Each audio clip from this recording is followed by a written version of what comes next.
जनचक्र news चॅनलमध्ये मी आदिती पाटील आपल्या सगळ्यांचं स्वागत करीत आहे। पाहूया आजच्या ठळक बातम्या।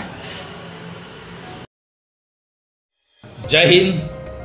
वडकळकर नागरिकांनो, मी वरिष्ठ पोलीस निरीक्षक प्रसाद पांढरे, वडकळ पोलीस स्टेशन। वडकळ पोलीस स्टेशनच्या हद्दीमध्ये राहणाऱ्या सर्व नागरिक बंधू भगिनींच्या सुरक्षेसाठी 31 डिसेंबरच्या वर्षाखेर सादरीकरणासंदर्भात वडकळ पोलीस स्टेशनकडून मजबूत पोलीस स्टेशन स्तरावर बंदोबस्त लावण्यात आलेला आहे। त्यामुळे आपली सुरक्षितता आणि सुखरूपता जपण्यासाठी पोलीस सतर्क आहे। आपण सर्वांना पोलीस बांधवांकडून या नवीन वर्षाच्या खूप खूप शुभेच्छा।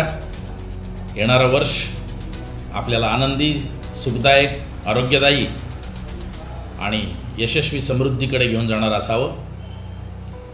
आपल्या भारतीय संस्कृतीचं जपणूक करण्याची प्रेरणा आपल्या मुलांना द्यावी।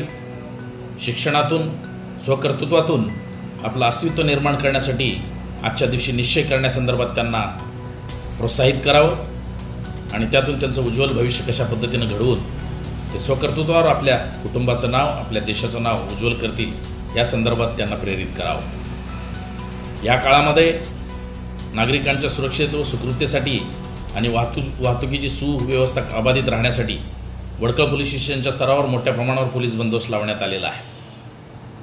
बेकायदेशीर कृतींना आळा घालण्यासाठी आणि बेकायदेशीर वर्तनाला आळा घालण्यासाठी वडकळ पोलीस स्टेशनच्या हद्दीमध्ये येणाऱ्या व बाहेर जाणाऱ्या सर्व मार्गावर ड्रंक अँड ड्राईव्हची कारवाई करण्यासाठी पोलीस पथक नेमलेलं आहे।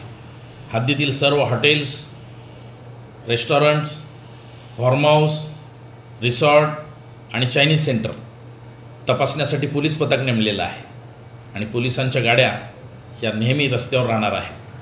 त्यामुळे आपले मुलं चुकीच्या ठिकाणी जाऊन चुकीच्या सादरीकरणामध्ये अडकणार नाहीत आणि त्यांच्यावर कायदेशीर कारवाईचा बडगा पडणार नाही आणि त्यातून त्यांच्या उज्ज्वल भविष्यामध्ये अडथळा येणार नाही याची दक्षता घ्यावी। वडकळ नागरिकांनी काळजी घ्यायची गरज आहे की 31 असल्यामुळे रस्त्यावर वाहनांची खूप रेलचेल असते। ह्या काळामध्ये हेल्मेट्स बाळगणं आणि ते घालणं हे सर्वात महत्त्वाचं आहे आणि 4 व्हीलर देखील चालवत असताना सेफ्टी बेल्टचा वापर करणं आवश्यक आहे। दारू पिऊन मोटरसायकल चालवू नये, दारू पिऊन गाडी चालवू नये, कारण का ह्या ठिकाणी कुठं पोलिसांच्या तपासणीमध्ये ते आढळून येतील आणि त्यांच्यावर कायदेशीर कारवाई केली जाईल। त्यामुळे आपल्या मुलाबाळांना किंवा आपल्या कुटुंब सदस्यांना ह्या गोष्टीला सामोरं जाण्याची वेळ येणार नाही याची काळजी घ्यावी। चिंता करायची गरज नाही, तुमच्या सुरक्षेसाठी मजबूत पोलीस बंदोबस्त नेमण्यात आलेला आहे। सज्जनांच्या रक्षणासाठी हे पोलिसांचं कर्तव्य आहे आणि ते आम्ही पार पाडत आहोत। तर तुम्हा सर्वांना पुन्हा एकदा नूतन वर्षाच्या खूप खूप शुभेच्छा। येणारं वर्ष तुमच्या मुलाबाळांच्या उज्ज्वल भविष्याला प्रेरणा देणारं ठरावं असं ईश्वरचरणी प्रार्थना करतो आणि थांबतो। जय हिंद, जय महाराष्ट्र।